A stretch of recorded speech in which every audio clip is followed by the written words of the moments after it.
The following episode of the Maui Chamber of Commerce's Business Matters was originally broadcast on September 30th, 2025. Welcome to Business Matters, brought to you by the Maui Chamber of Commerce. And now here's the host of the show, the president of the Maui Chamber of Commerce, Pam Toompop. Good morning, Pam. Hey, good morning, Gary. How are you this morning? I'm doing pretty well. It's just starting to cool off a little bit, but it's still a little muggy, but it's okay. We live on Maui. I was on a dog walk last night, and we were out there earlier, and it seemed to be getting darker sooner already. So it was like, oh, okay, guess it's time to go in. But, yeah, we're heading in that direction, so it's good to see things are cooling off a bit. How's everything with your home? Oh, I have the insurance adjuster coming by tomorrow. Good. Okay, very good. Well, I'm so glad that you and Doreen fared well through that accident, and I hope that they can get your home fixed soon. Yes, me too. Yeah. Well, we're sending thoughts and prayers your way, and appreciate you. Thank you. Thanks for all you do for our show. You're very welcome. Well, folks, we're going to have a very exciting morning. If you've been watching the news, we've kind of had a standoff on whether the government is going to shut down. So we're going to talk with Jennings Imel this morning about that. He is with the U.S. Chamber of Commerce, and I'll introduce him in a moment. But we're going to be talking about, what's happening in our economy, some of the economic decisions that have been made. We're going to talk about tariffs and the impact on small businesses across the state and across the nation, and the impending government shutdown. Today's today. And then we're going to meet with Baird, who is the owner of Wailea Notes, and talk about the wonderful vintage style note cards that they offer. Just beautiful artwork. And we're going to learn a little bit more about her business this morning. She is also one of our Made in Maui County Festival vendors this November 7th and 8th, and always at the Maui Arts and Cultural Center for the Hawaiian Airlines Made in Maui County Festival. So we'll learn more about her. But first, I'd like to reintroduce you. If you haven't, or for those of you who maybe haven't listened to the show and this is your first time, Jennings Imel, who is the Vice President of the Western Region in the Government Affairs Division at the U.S. Chamber of Commerce. He is here and has been a returning guest for us. In his role, Jennings is responsible for legislative and political grassroots activities in Arizona, California, Hawaii, Nevada, and Utah, supporting the National Chamber of Commerce's public policy goals. Before joining the U.S. Chamber in 2013, catch that 2013, he's been in this position for a very long time. Jennings worked in Washington, D.C. at the U.S. Association of Former Members of Congress and at the public affairs firm Mercury, Clark, and Weinstock. Earlier in his career, he also worked in the California State Assembly on several congressional and state legislative campaigns. Jennings received a master's degree in international affairs from the George Washington University and bachelor's degrees in political science and German from the University of California, Riverside. So good morning, Jennings. Aloha, and thank you for joining us again on Business Matters. Good morning, Pam. Aloha. Thank you for having me, as always. Appreciate it. Oh, we appreciate you. This has been a very, very busy time ever since January. I mean, it's just been a wild time.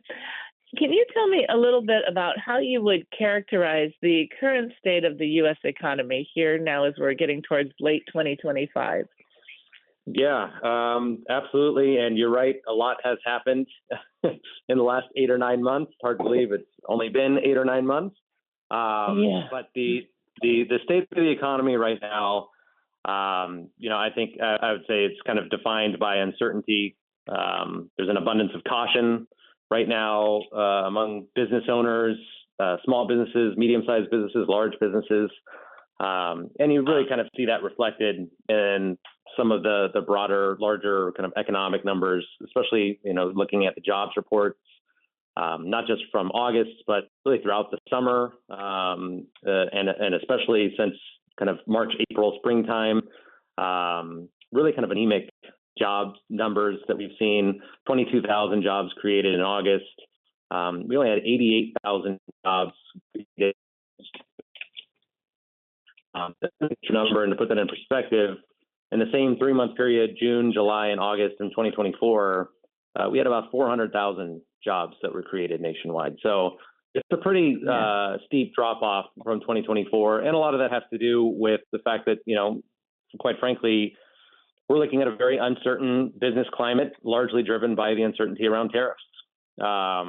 Businesses kind of don't know how to price their products. Tariffs kind of are changing week to week, month to month. Very difficult to stay on top of ever kind of nature of tariffs. And so it's been very difficult for businesses to kind of figure out their long-term strategy, game plan, how they're going to source products, how they're going to price products. And so as a result, businesses have largely kind of stayed put. They're kind of holding off on large investment decisions. And we're seeing that kind of nationwide. And I think that we're really seeing that as well in Hawaii, where, you've had also, issues on the job market front, with the number of jobs obviously being down. Hospitality, of course, also has been impacted negatively by tariffs. When you have, visitors from Canada or from Asia, from Japan in particular, a little bit more reticent to come to the United States to visit, to come to Hawaii, that obviously has had a very negative impact. And I saw just the other day that Governor Green, mentioned the fact that we're kind of in a mild recession. And in fact, I think that's what a lot of forecasts are indicating, that Hawaii could be looking at a mild recession in 2026. So overall, state of the economy, not great. And a lot of that is just driven by the tremendous amount of uncertainty that we're seeing. And we're seeing it in the polls that we're conducting, the surveys of small businesses hit by tariffs, that they're seeing decreased profitability, and that they're ultimately, this is not a good time for them to invest. Yeah, it really is a scary time. Oh, yeah. I'm sorry, you're cutting in and out just a little bit. Sorry about that. But no, that's okay. But you were saying you're seeing it in the polls, and you're just really hearing it's not a good time to invest, and I totally would echo that. And of course, also being in an island state, as everybody, with other costs that heap on, just different from the nation in terms of added shipping and fuel and all these other costs that we deal with every day. It's really a scary time here in Hawaii. We've been watching so many people just struggle with, their imported goods and wondering, where do we go? Where do we land? And, as you said, with it changing every day, it's really impacting their small businesses tremendously, because also they don't have that runway that larger companies have for making some of these decisions, or the financial capital to, invest larger, trying to hedge their bets on some of these tariff issues. And so it's in our small business community, it's really been devastating to watch how people are trying to navigate this ever-changing market.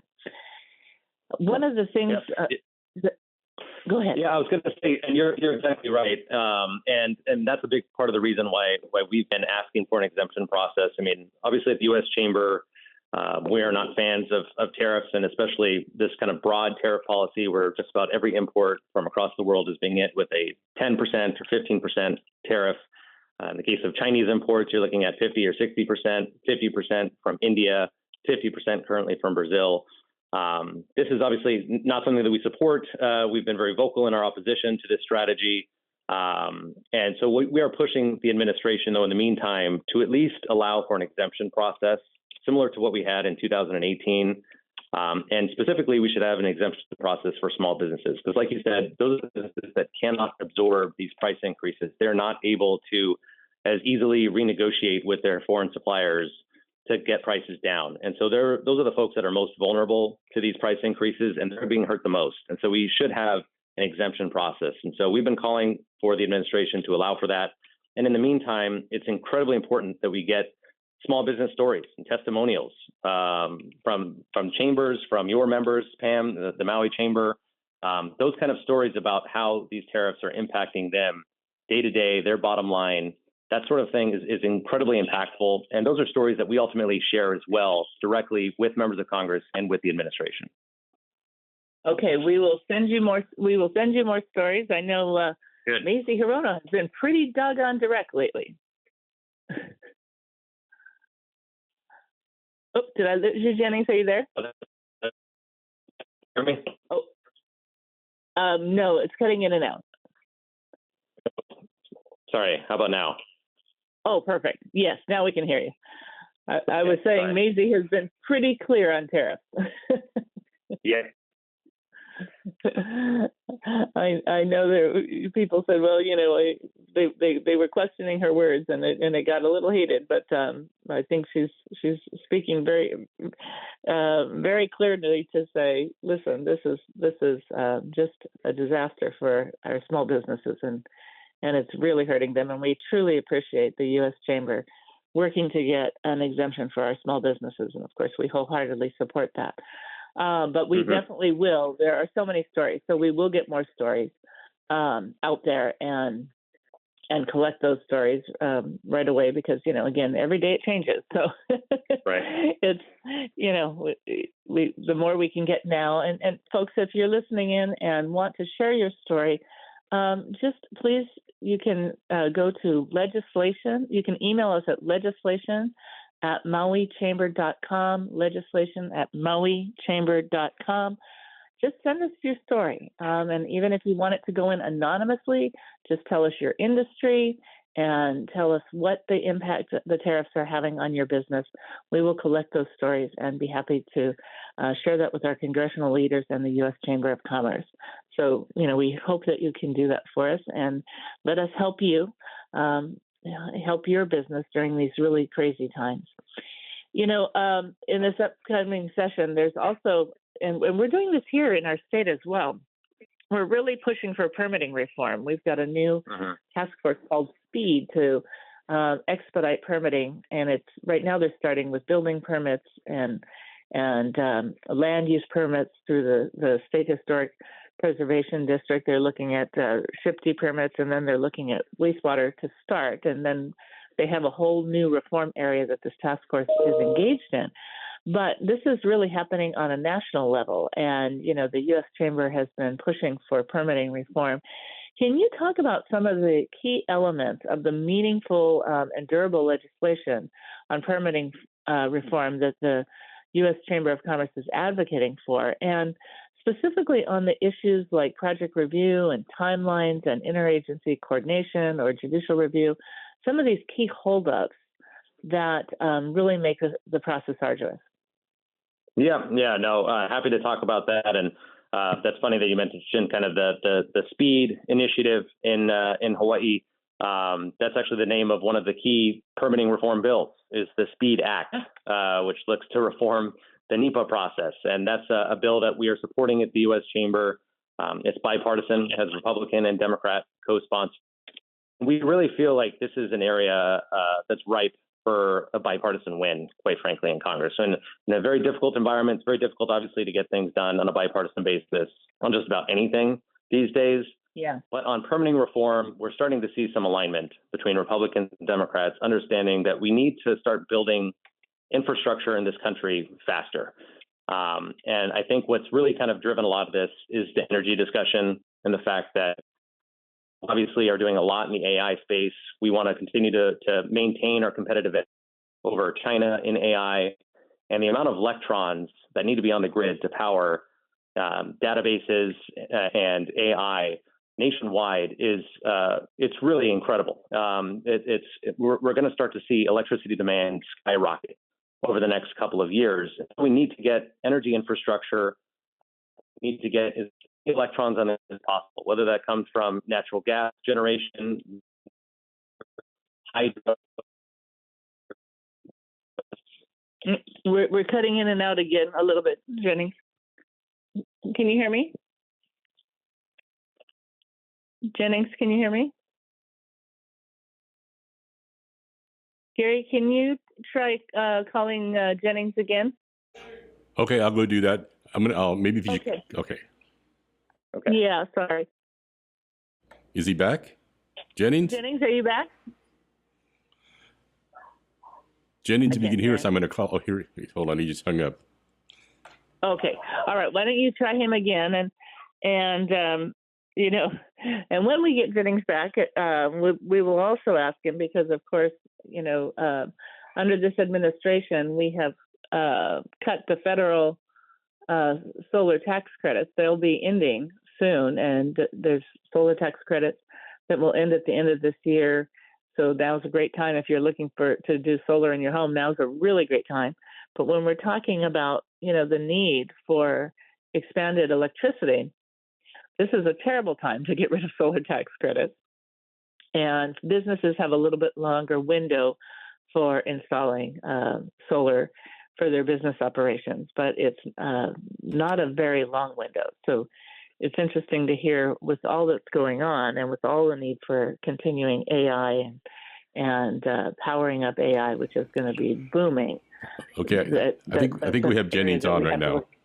Oh, great. Okay, Jennings, we lost you for a moment. I was saying as we were talking about these huge electricity demands for AI and trying to maintain our competitive edge as well as just growing electricity needs. It's odd I was just mentioning about the solar tax credit cuts, but please continue. You were talking about, that again, the electricity demands are going to be skyrocketing. Right. They absolutely are. And sorry that we keep getting disconnected. I'm not sure what's happening. I don't know if it's my end or what's going on, but certainly, yeah, the electricity demands are going to skyrocket. And that's what's driving this conversation. Both Republicans and Democrats understand that. We need an all of the above approach. We need to use natural gas, solar, wind, hydro, nuclear, everything that's possible, pretty much, to get more electrons on the grid. We need also to improve the permitting process, not only for those infrastructure projects, but also for transmission to get energy to where it needs to go. And so that's where you've seen a lot of this momentum. And we're really hopeful that in the next couple of months, we might be able to pass bipartisan legislation out of the House, potentially out of the Senate, and really get something to the president's desk. And so what we're asking for is just kind of predictability up front through the NEPA process. The NEPA process is the National Environment Policy Act that all kind of major infrastructure projects have to go through. Major, if you're a port or an airport, energy infrastructure, you've got to go through the NEPA process. So that's something that needs to be reformed. We need to have predictability on the front end to know that the timeline is going to be a year or 2 years. It shouldn't take 2 to 10 years to get a permit and to navigate through the NEPA process, which is usually the case. Same thing for efficiency on interagency coordination. Same thing for limits on litigation. So we don't have litigation that draws out for 4, 5, 6, 7 years on various projects. And that's just, it's obviously increased costs of the project. It's just made it very difficult to get things done. And I think both parties are kind of tired of the status quo and want to make a change. Well, I'm really glad to hear it. And I think, when we get to these, sadly, crisis states, people are more willing to say, okay, wait a minute, this has been going on for too long. And we're dealing with that right now in housing, as I mentioned, with the speed task force. And I love hearing that they've got the same, both show speed as the naming for their movement to address, longstanding permitting issues. So, we are here for that. So, and I should say thank you too to you, Pam, and to the Maui Chamber for signing on to our recent coalition letter, urging Congress to pass bipartisan permitting reform. That really makes a big difference. It is our pleasure, and we appreciate the fact that you reach out across the nation to chambers of commerce and engage all of your partners as you're working on these critical national issues. We appreciate the tremendous work and advocacy that you folks are doing on those on so many different levels. So thank you for always giving us an opportunity to ring in. We really appreciate that. Well, I hope that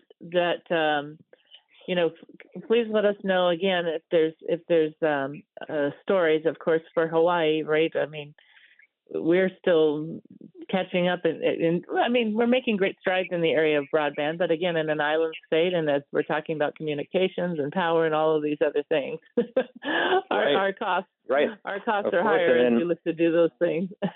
Right, and then Hawaii also has its own renewable portfolio standard, right? I think by 2045. So the only way you're going to get there is if you can get those projects, whether it's wind, solar, you got to get those projects online as quickly as possible. And so permitting reform is going to help deliver that. Absolutely, and it's crucial for us. It really is. And again, I was just saying, the solar, the loss of the federal solar tax credits is a big loss as we're trying to achieve that goal, because we want all hands on deck and getting people moving more in that direction. So yes. Thank you for that. And actually, Pam, if you don't mind, I'm happy to talk about that a little bit too. Yes, please do. Yeah, that's something, that was part of the big, beautiful bill or the Working Families Tax Cut Act, or HR1. I don't know, it's got like 6 or 7 names, I guess, at this point. But that was the big budget reconciliation bill that passed in July. Had a lot of good things in it for small business, kind of maintains a lot of the tax cuts from 2017, means that small businesses aren't going to get hit with a massive tax increase at the end of the year. There's lots of good stuff there, but one of the concerns that we had at the U.S. Chamber, even though we supported the bill broadly because of those small business tax provisions, something that we weren't happy with was exactly what you kind of mentioned with the phase out of the IRA clean energy tax credits. Most of those do phase out by middle of 2026, beginning of 2020. We had mid-2026. Are you still there, Jennings? Oh, gosh, we are having terrible communication. The above energy. Oh, you're cutting in and out. We lost you at, you weren't happy with the phase out, and most of them were at mid-2026. Oh, sorry. Yeah, 2027. So we're going to work with this Congress and future Congresses to address that and see if we could remedy that and really make sure that we have an all of the above approach supporting energy infrastructure. So we're going to continue to stay engaged on that issue. Fantastic. Yes, thank you. Because again, as you said, we need all of the above, and that would be a tremendous help. And again, meet many states' energy goals that they've been working on. So today we are at sort of D-Day. It's September 30th, and we've all been watching the news about a very interesting approach. Usually when we get to this point, the government talks about furloughing employees. If we have a government shutdown, they would be furloughs. And this time we are talking about layoffs. Tell us a little bit about, where this is at, why you feel that this interesting change has been made in terms of approach versus how we've dealt with it before, and the impact this is going to have on businesses and the broader economy. Yeah. No, I think that you're right. The government looks like it's about to shut down here in about 10 and a half hours. So September 30th is the government funding deadline. The House Republicans passed their continuing resolution, which keeps government funding at current levels for the next 7 weeks. They passed it last week, and then they've been out of town ever since then. So House Republicans are currently not in D.C. It's really kind of up to the Senate at this point, and you would need to find 7 Senate Democrats to jump on board with the CR. Because you still need 60 votes in the Senate to get these kinds of things passed. That's probably not going to happen. So what we're looking at is a government shutdown. We don't know how long it's going to last. Hopefully not too long. It's never good for business to have the government shut down for a variety of reasons. But I think that to your point on federal layoffs, I think the administration wants to send a message. I think that they've obviously been angling to reduce the federal workforce for a while now, as we've seen over the last several months. And this kind of gives the administration the ability to do that. And it really applies pressure on Democrats to come back to the table and get on board with a clean, as they call it, a clean continuing resolution to fund the government for the next couple of weeks until they could figure out a spending package moving forward. So I think you're going to see that. I think you're going to see the administration kind of try to inflict pain in certain areas that where they've got leverage and where they can ultimately put enough pressure on Democrats to come back to the table. And this is not good for business.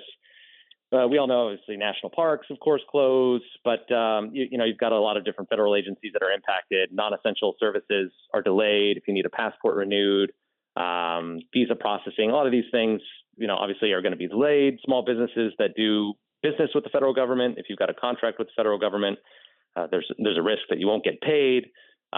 It's just not a good thing for business, and it doesn't send a good signal as well to the international community and to the markets about kind of the stability of the United States. So something that we like to avoid. Unfortunately, it looks like we're not going to avoid it. We just hope that it's going to be a short-lived shutdown. Yeah, and it doesn't seem like the president at this point is interested in meeting with the Democrats. So that's right. An interesting position. Yes. I mean, the president met with leadership, I know, yesterday, and I think from the Democrat perspective, there's really a desire to show fight, to stand up against the administration. There's a lot of frustration on the left within the Democrat base. And then a lot of it has to do with spending decisions, rescissions, especially, cutting funds that had already been previously appropriated. Democrats wanting to show up or to kind of stand a show of force or show of force against the administration on that issue. And then obviously looking at the enhanced premium tax credits under Obamacare, the ACA. Those are enhanced tax credits that came about during the COVID pandemic. Those are set to expire at the end of the year, and Democrats have really made that a red line issue. They want that to be addressed in any kind of a CR deal. Republicans are not very enthusiastic about that. So we'll see where they ultimately land on that issue. But for Democrats, it's really about showing fight against the administration and that healthcare issue, making sure that those tax credits are extended. Yeah. It's a really tough time, and as you said, every moment counts in terms of all of this, because I've been talking to several people in the federal government, and they said how they're all scrambling and saying, okay, well, now it's a layoff versus a furlough. They know how to do furloughs. They've seen that before, but they don't know how to do the layoffs. And really, I mean, one of the agencies we deal with most is the Small Business Administration, of course, and it's an interesting time because they're they literally can't touch any work. I mean, it's not that they don't want to be part of the solution and be here to help businesses in these times when they're looking at sort of a quick cliff and not knowing what's going to happen with their contracts and different things. But they're literally banned from doing any work. They're literally laid off. And it makes people wonder, again, yes, we've laid off a lot of people, and then apparently we bring some people back, and it's kind of been a yo-yo effect on what's happening with all of these things. But in time, people are saying, okay, well, do we file for unemployment? Do we start looking for another job? A lot of people need workers in Hawaii right now, so suddenly tomorrow morning a bunch might be available. It's getting kind of crazy out there. Yeah, and the impact is particularly acute in Hawaii, where you've got, on a per capita basis, a lot more federal workers than most other states, and so if those folks do get laid off, that's going to have a more severe economic impact in Hawaii than it would in a lot of other states. So something to definitely keep in mind. Yeah. One of the things that you mentioned that I kind of wanted to circle back to, because, we were talking about the tariffs and the impact on, Canadians. And of course, there's also that 51st state comment that's never really been retracted. And that's a huge issue with them. And Canadians were a huge part of our market here in Maui. We've had a lot of Canadians who have invested in Hawaii, but also, whether they've invested or not in Hawaii and Maui, but we're just amazing returning visitors who truly love Maui. And you mentioned the Japanese visitors. So, how is the U.S. Chamber of Commerce looking at things that we can do or having other kind of international relations that help build bridges in this time with these critical markets, not only to Hawaii, but of course across the U.S. Is there any work that you folks are doing on an international basis to help, change some of the dynamics of what they're experiencing under this administration and build stronger relationships in other areas? Yeah, I mean, we do what we can there. We've got many business councils. In fact, actually, we have two American Chambers of Commerce abroad, also known as AmChams, that are under the U.S. Chamber umbrella, that kind of fight for American businesses that are doing business in other countries. We also have business councils. We have a U.S.-Japan Business Council. We work very closely as well with the business community in Canada, developing connections, incentivizing, and kind of trying to encourage businesses from Canada to invest in the United States, to build here, to hire here. We do those things kind of on a business-to-business basis. So we have a pretty extensive network at the U.S. Chamber focused on that. In fact, that's a big part of our building. Many of our employees are dedicated to that mission. And then other than that, in terms of just kind of the perception, we're kind of limited in what we can do, frankly, regarding the perception of America abroad. A lot of that does have to do with comments, like you said, 51st state of Canada, this kind of erratic tariff policy where we are punishing even our close allies like Japan, who we need to be able to counter bad actors in China, for example. And so that's been part of our messaging, though, too, to the administration on this tariff issue. It's just kind of doesn't make sense for us to alienate our friends. We should be working with our friends. These tariff policies kind of really don't make sense. If we're going to, focus on unfair trade practices, let's focus on those specific narrow issues rather than kind of hitting countries with across-the-board tariffs. And we've mentioned it from the tourism perspective as well, the fact that we have seen tourism down across the country, but it's been particularly bad in the West, quite frankly. Hawaii has been hit. I know that it's been a soft summer tourism-wise in Hawaii across all the islands. Same thing, California, Arizona. You've got a lot of Canadians that are kind of like snowbirds that come down during the winter to places like Palm Springs and Arizona, and that's not happening. We're seeing huge drop-offs in Canadian visitors. So we're stressing those points to the administration. Yeah, I really appreciate that, because I think some of this work that you're sharing with us right now is not necessarily as widely recognized as some of the other key things that you're doing. And so that it's good to know that you've got these associations and councils under the U.S. Chamber of Commerce that are helping businesses not only work abroad, and you're looking at ways that people, other countries can invest here in the U.S. as well. But just to know that you're out there, it's hard at this point to say how we change perceptions, and I think a lot of it's going to wait till the whole tariff things kind of keep leveling out. But at this point, I think everybody's just waiting for the other shoe to drop and say, when does this end?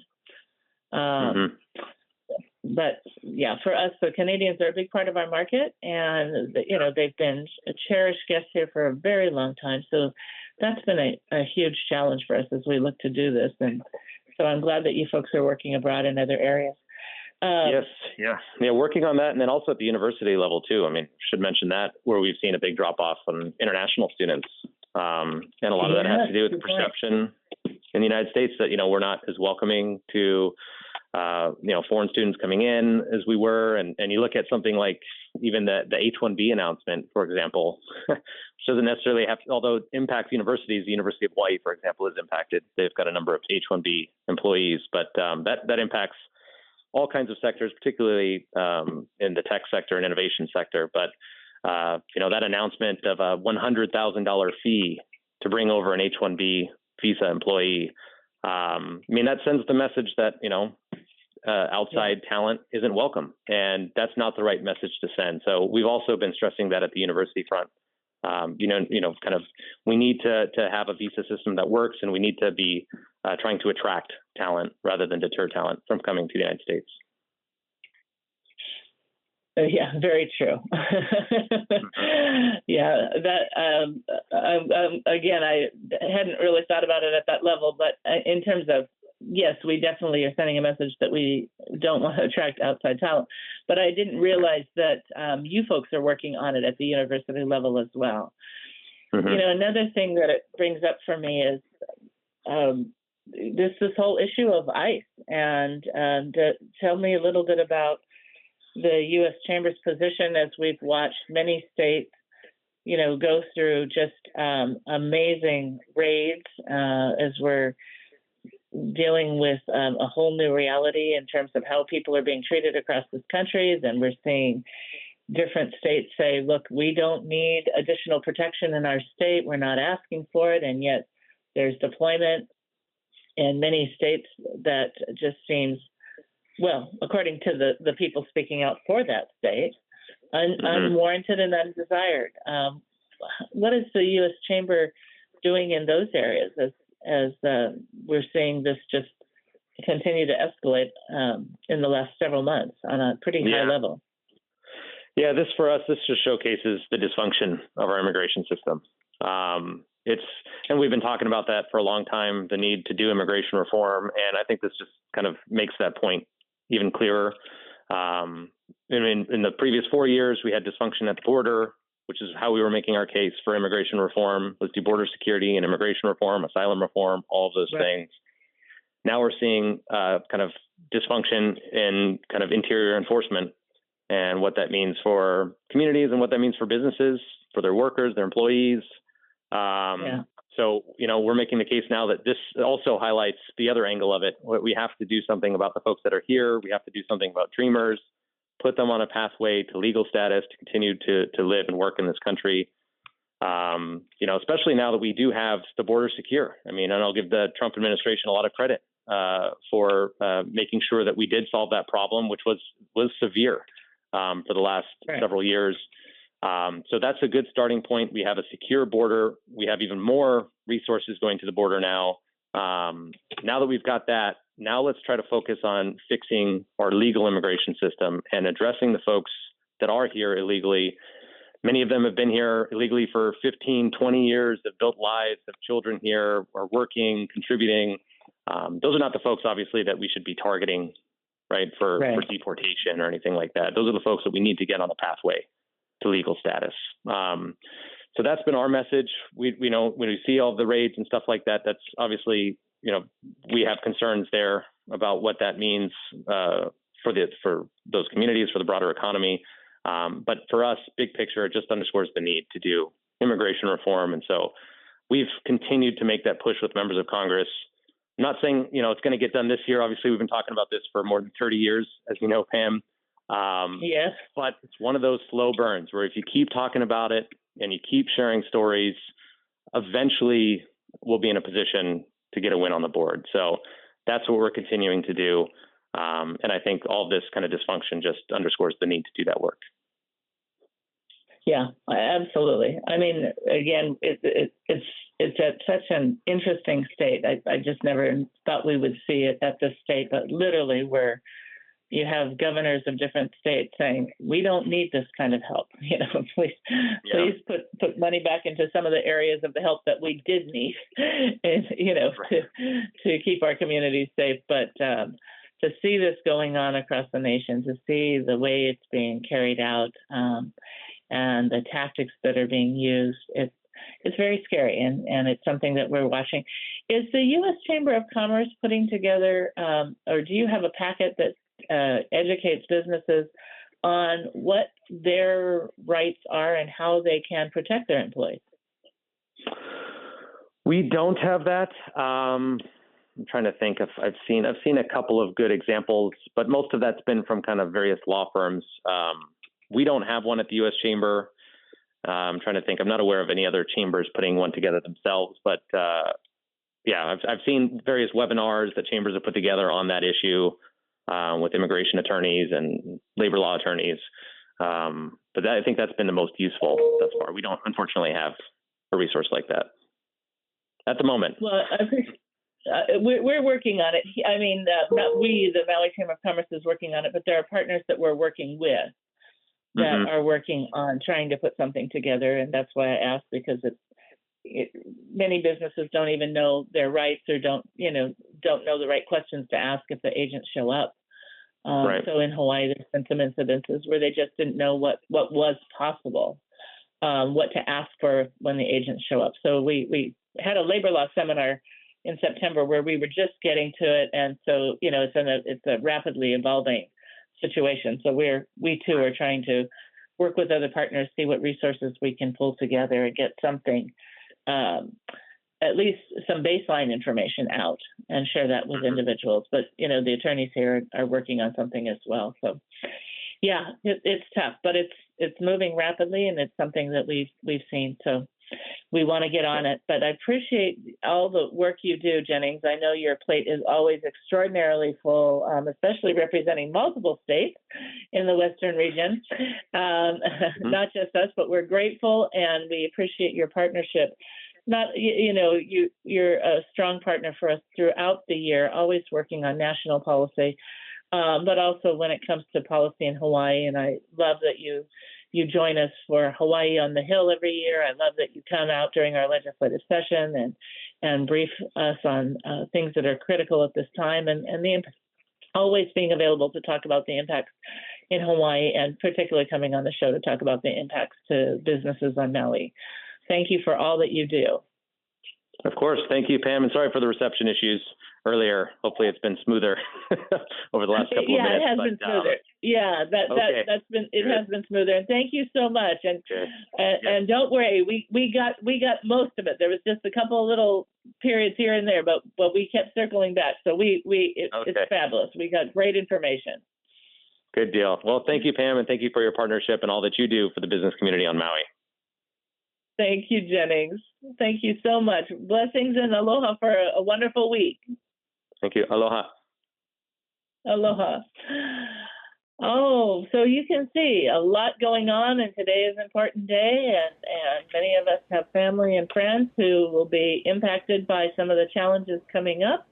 We'll know later this evening what the impact is going to be, but we deeply appreciate Jennings being on and sharing. And, as he mentioned, Hawaii has quite a few people employed by the federal government. So be there for your friends and family, because this is going to be another challenging hiccup.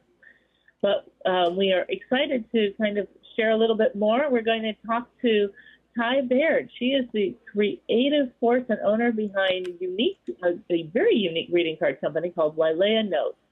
Ty's journey is one of family, heritage, and passion for keeping the art of a handwritten connection alive. The importance of creating those special notes. The idea of Wailea Notes was born during COVID, as Ty and her father sought to create a greeting card so special that people would simply refuse to throw it away. They created a card that is hand-stitched, transforming a simple piece of stationery into a cherished keepsake. Through this unique approach, Ty not only crafts beautiful products, but also helps keep the tradition of writing alive while honoring her grandfather's art, which is incorporated into the cards. She believes that everyone, regardless of socioeconomic status, should have a piece of Hawaii they can share, and Wailea Notes makes that possible. Good morning, Ty, and welcome to the show. How are you this morning? I am doing very well, Pam. Can you hear me okay?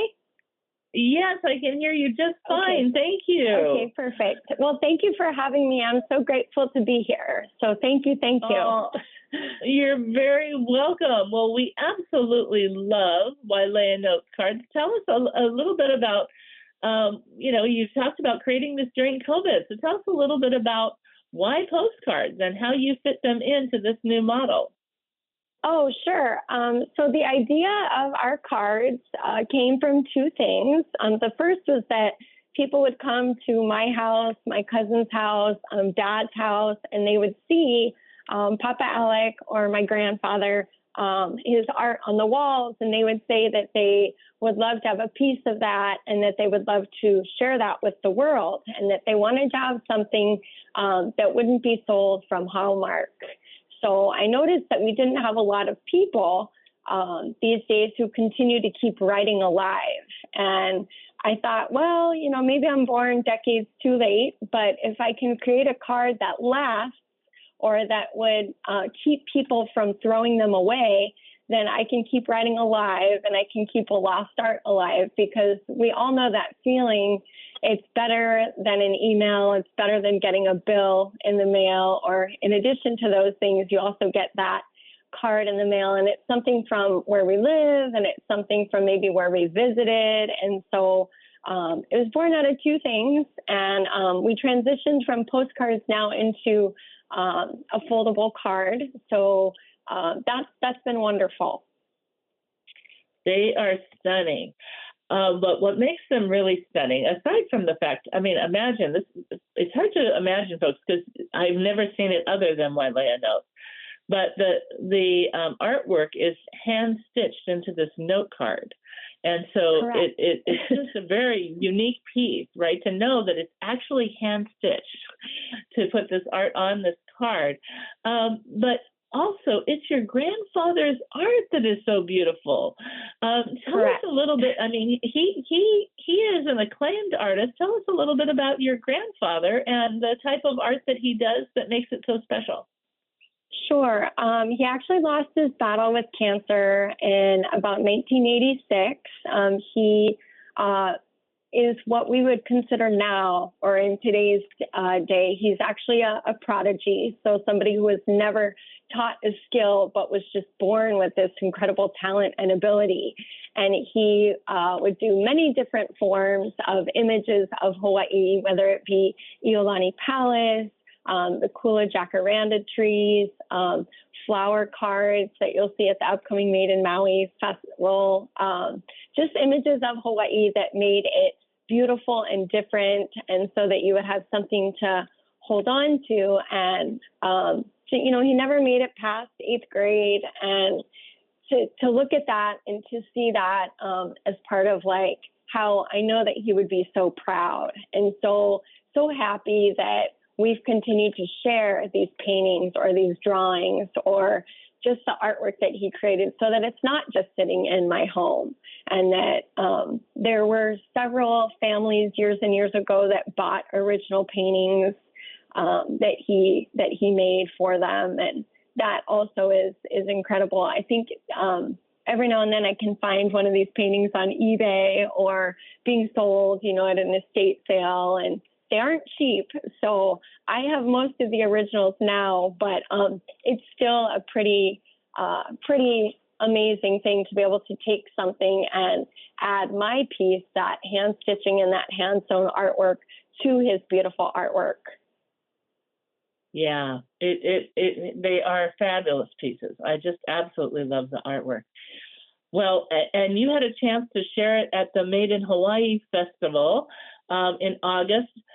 Just briefly tell us, how was that experience for you? The experience at Made in Hawaii was encouraging and a true honor. I'm very fortunate and very proud and privileged to say that we were extremely successful, all to the credit of the Maui Chamber of Commerce and how they promoted so much good for my business. They supported us. They allowed us to thrive. They helped us build connections with people. People were kind and wanted to know the story behind the cards. We met the governor. We met the First Lady of Hawaii, who had walked by the table or by the booth. People want to know the story behind the cards. And the Maui Chamber of Commerce they get all the credit because they were the ones who helped my business build connections and establish connections with stores as well outside of Maui. It's really an incredible opportunity to be able to say that, wow, your business has the backing of the Maui Chamber of Commerce and they think you're worthy of being promoted. And so I really feel privileged to be able to represent the Maui Chamber of Commerce. And they were so helpful, so kind. The people that we met were also incredible. I can remember we had 3 days of being able to see people who were sleeping outside the Hawaii Convention Center because they wanted to get in to see all these incredible vendors and incredible booths, and they weren't leaving empty-handed. So that was also really inspiring. To be a part of the Made in Hawaii Festival is also an extreme prestigious opportunity. To be able to be chosen to also represent the Maui Chamber of Commerce, to add to that, was also an incredible opportunity. So I'm extremely grateful, and I'm very happy to say that you guys are the reason, or the Chamber of Commerce is the reason that my business thrives. So thank you. Oh, Ty, thank you. Thank you so much. That's very kind of you. And we were so happy to take you with us. We could only take, for those listening, we had limited space, so we could only take small incubator companies that we felt could greatly benefit for the broader exposure. And see, it was our first time to be able to test taking companies there, and it was awesome. And Ty had everything beautifully showcased, so it was a great display. And I really encourage you to come to this year's Made in Maui County Festival, because Ty, I want them to know where they can find you every day, but also you're going to be at this year's Made in Maui County Festival, so we want them to come and see all the beautiful artwork there as well. But Absolutely. Where can they also find you outside of the Made in Maui County Festival? Yes, we are actually in several stores on the island of Maui. We are upcountry. We are at Collections. We sell single cards with Collections. We also have single cards at Hue.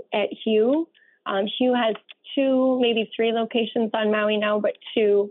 The one that's off of Alamaha Street in Kahului still sells some of our cards that benefit the Lahaina burn victims, and those are images of the sales off Lahaina. But they're single cards, and they do go fast. So they're very beautiful, and they're sold there. We also have some of our sets of cards that are for sale at the Hui no Iao, and they also sell our cards there as well. So they're located there. We also have a website. We don't do Instagram, but we have a website that's www.waileanotes.com, and we pay for shipping. So we have shipped them internationally as well. I believe our cards are in Japan and in Sweden and also Greece. People have sent them out there. So we do have a website. We do pay for shipping. And then if there's something that's not on our website, but you've seen either at one of our shows or one of our pop-ups, we're more than happy to take a custom order and talk with people about how to make it a better order for them. Oh, awesome. Well, Ty, thank you so much for being on our show. I know we're out of time, but I'm glad that you got to share. The website is beautiful, so please check out the website, www.waileanotes.com. And Ty, thank you for being on the show. Folks, that's all the time we have today. I know there was a lot to cover on the federal level with all that's going on. We just want to uplift your spirits. There's a lot of challenges, but we are working through them each and every day, working hard to make a difference. And we send blessings and best wishes to you and your families for a beautiful Maui week. And we hope you'll tune in next Tuesday. A hui ho.